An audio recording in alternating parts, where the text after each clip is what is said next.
എന്തോ ബൈ 100 ഒക്കെ തന്നെയാണ്. എന്താ PNR/100 എന്ന് പറഞ്ഞ ലൊക്കേഷൻ നിങ്ങൾ പഠിച്ചിട്ടുണ്ടായിരുന്നു കഴിഞ്ഞ വർഷം.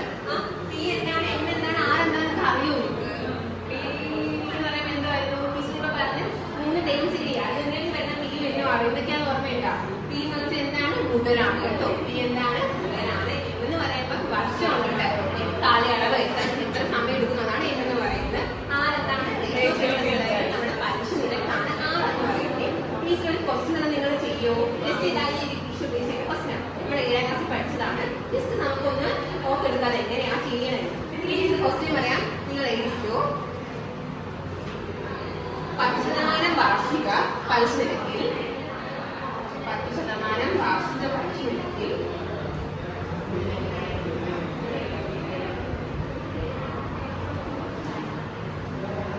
1000 രൂപ 2 വർഷത്തേക്ക് നിക്ഷേപിക്കുന്നു. 10% വാർഷിക പലിശ നിരക്കിൽ 1000 രൂപ 2 വർഷത്തേക്ക് നിക്ഷേപിക്കുന്നു.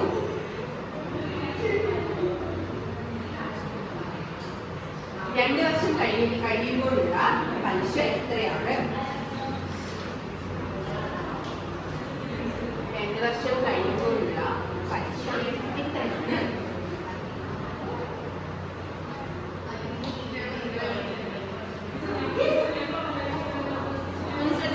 ചെയ്യുന്നതിന് മുന്നേ ഒന്ന് ശ്രദ്ധിച്ച്. എന്താ ക്വസ്റ്റ്യൻ പറയുന്ന? 10% വാർഷിക നിരക്കിൽ 1000 രൂപയാണ് എന്ത് ചെയ്യുന്നത്? നിക്ഷേപിക്കുന്നത്. അങ്ങനെയാണെങ്കിൽ 2 വർഷം കഴിയുമ്പോൾ എത്രയാ പലിശ നമുക്ക് കണ്ടുപിടിക്കാം അല്ലേ? ഇവിടുത്തെ മുതൽ എത്രയാണ്? 1000. ഇവിടുത്തെ പലിശ നിരക്ക് എത്രയാണ്? 10. ഇവിടുത്തെ കാലയളവ് എത്രയാണ്? P എന്താണ്, N എന്താണ്, R എന്താണ് കിട്ടിയില്ലേ? P എന്ന് പറയുന്ന മുതലാണ്, അത് 1000 ആണ്. R എന്ന് പറയുന്നത് എന്താണ്? പലിശ നിരക്കാണ്, അത് 10%. പിന്നെ എന്താ ലാസ്റ്റ് വൺ? എന്ന് പറഞ്ഞാൽ എന്താണിത്? 2 വർഷം 2 ആണ് കേട്ടോ. ഒന്ന് ചെയ്തേ, പെട്ടെന്ന് ചെയ്തേ.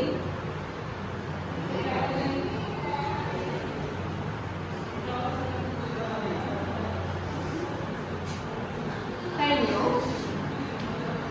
എത്ര കിട്ടി? എന്താ 200. ഇവിടെ പോയി ഓടിലൊക്കെ ചെയ്യുന്നത്.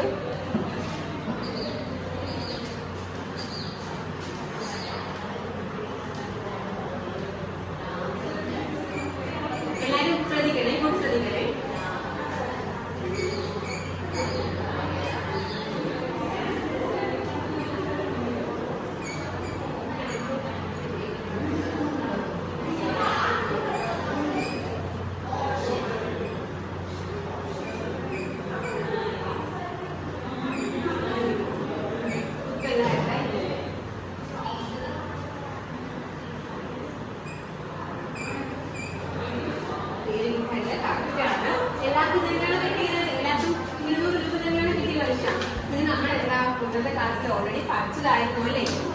എങ്ങനെയാ പലിശ കണ്ടുപിടിക്കുന്നുള്ളത് നിങ്ങൾ കഴിഞ്ഞ വർഷം പഠിച്ചില്ല. ടീച്ചർ ഒന്നുകൂടെ നിങ്ങൾ ഓർമ്മിച്ചതേ ഉള്ളൂ. നമുക്ക് ഈ പാഠം പഠിക്കുമ്പോൾ ഇതൊക്കെ ചെയ്യണം. അപ്പൊ ഈ ഇക്വേഷൻസ് നമ്മൾ എങ്ങനെ ചെയ്യുന്നത് നമുക്ക് ഓർഡർ ചെയ്യണം. അതിനാണ് ടീച്ചർ പറഞ്ഞത്. ടീച്ചറിന് കുറച്ച് പരസ്യങ്ങൾ തരാം. നിങ്ങളിതൊന്ന് നോക്കിയാണ് എല്ലാവരും നോക്കണേ. ഞാൻ മനസ്സിൽ നോക്കണേ. അത് കൂടെ കൊടുക്കണേ.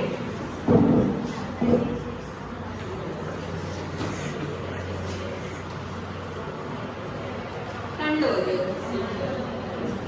അനശ്വര അത് നോക്കി വായിച്ചാൽ കൈകളുടെ പരസ്യം 10% പലിശ 24 മാസത്തിൽ 1 ലക്ഷം രൂപ. എന്താന്ന് പറയുന്ന ഒരു ബാങ്കിന്റെ പരസ്യം കേട്ടോ. അത് ഒരു ബാങ്കിന്റെ പരസ്യമാണ്. 10% പലിശ നിരക്കിൽ എന്താണ്? എത്ര വർഷത്തേക്ക്? 24 മാസം കൊണ്ട്. 24 മാസം വെച്ച് എന്തുവാ?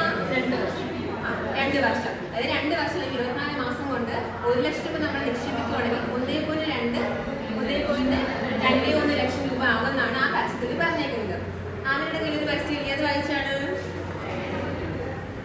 10% പലിശ 24 മാസം 1 ലക്ഷം രൂപ 1.20 ലക്ഷം രൂപയാണ്.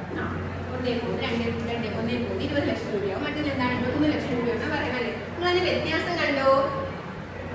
2 ബാങ്കിലും പലിശ നിരക്ക് എത്രയാണ്? 10%. 2 ബാങ്കിലും പറയുന്നത് കാലയളവ് എത്രയാണ്? 2 വർഷം അല്ലെങ്കിൽ എന്താണ്? 24 മാസം. 24 മാസം അല്ലെങ്കിൽ 2 വർഷമാണ് 2 ബാങ്കിലും പറയുന്ന കാലയളവ്. ഇവിടെ എത്ര രൂപയാണ് നിക്ഷേപിക്കുന്നത്? അവിടുത്തെ മുതൽ എത്രയാണ്? 1 ലക്ഷം. 1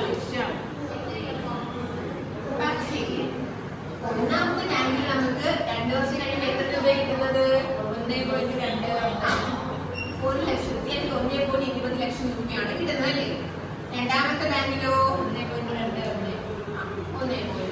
ലക്ഷം രൂപ. നിങ്ങളത് നോക്കിയാണ് രണ്ടുപേരിലും പലിശക്ക് സെയിം ആണല്ലേ, 10% അതുപോലെ തന്നെ രണ്ടുപേരിലും കാലയളവ് എന്ത് തന്നെയാ സെയിം ആണല്ലേ, 24 മാസം അല്ലേ, രണ്ടുപേരും അതുപോലെ. അതുപോലെ ഇൻവെസ്റ്റ് അല്ലെങ്കിൽ നമ്മൾ നിക്ഷേപിക്കുന്ന തുക എത്രയാണ്, 1 ലക്ഷം രൂപയാണ്. പക്ഷേ രണ്ട് വർഷം കഴിഞ്ഞപ്പോഴേക്കും ബാങ്ക് തിരിച്ചുന്ന തുക സെയിം ആണല്ലോ, ഒരുപോലെയാണോ? അല്ല. ഒന്നിലെത്ര 1.20 ലക്ഷം രൂപ, 1.20 ലക്ഷം രൂപയും മറ്റൊരു 1.21 ലക്ഷം രൂപയാണ് ലഭിക്കുന്നത്. അത് എന്തുകൊണ്ടായിരിക്കും ആർക്കെങ്കിലും അറിയോ? കുഴപ്പമില്ല, നമ്മൾ ഇന്നാണ് പഠിക്കണേ, നമുക്ക് എങ്ങനെ നോക്കാം കേട്ടോ. ഒരു ക്വസ്റ്റ്യൻ പറയാം, ഇത് അത് എഴുതണേ. നമുക്ക് എങ്ങനെ നോക്കാം എന്താ അവിടുത്തെ വ്യത്യാസവും. ബുക്ക് എടുത്തല്ലായിരുന്നു.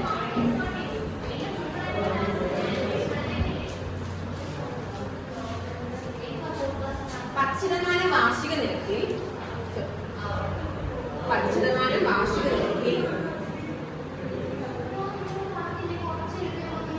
പലിശ കണക്കാക്കുന്ന 10% വാർഷിക നിരക്കിൽ പലിശ കണക്കാക്കുന്ന ഒരു ബാങ്കിൽ അനുവും മനുവും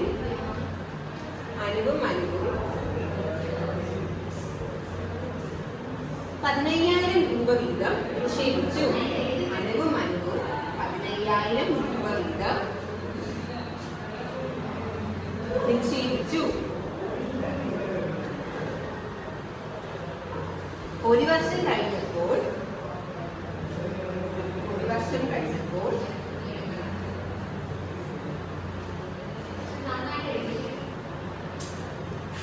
മുതലും പലിശയും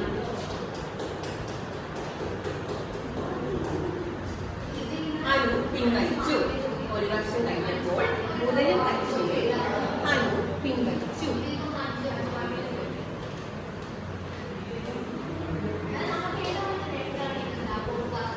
പിൻവലിച്ച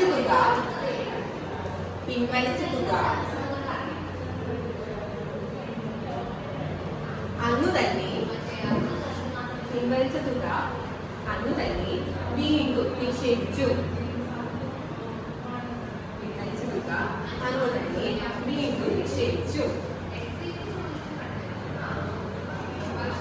വീണ്ടും ഒരു വർഷം കഴിഞ്ഞപ്പോൾ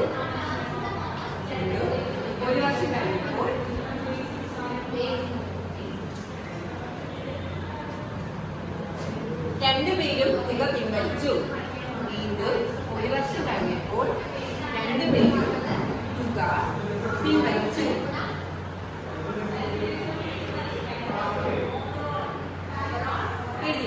ആർക്കാണ് കൂടുതൽ പണം കിട്ടിയത്?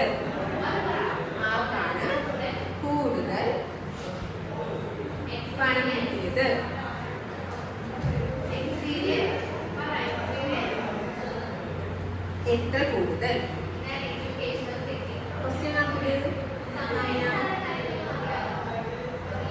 എത്ര കൂടുതൽ? ക്വസ്റ്റ്യൻ ഒന്ന് വായിച്ചു നോക്കി എല്ലാവരും. എന്താ പറയുന്നത് ടീച്ചർ പറഞ്ഞു തരണേ.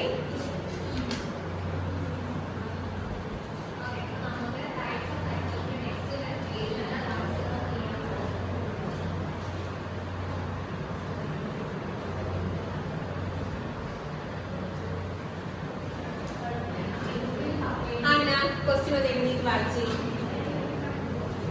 10% വാർഷിക നിരക്കിൽ പലിശ കണക്കാക്കുന്ന ഒരു ബാങ്കിൽ അനുവും മനുവും 15,000 രൂപ വീതം നിക്ഷേപിച്ചു. ഒരു വർഷം കഴിഞ്ഞപ്പോൾ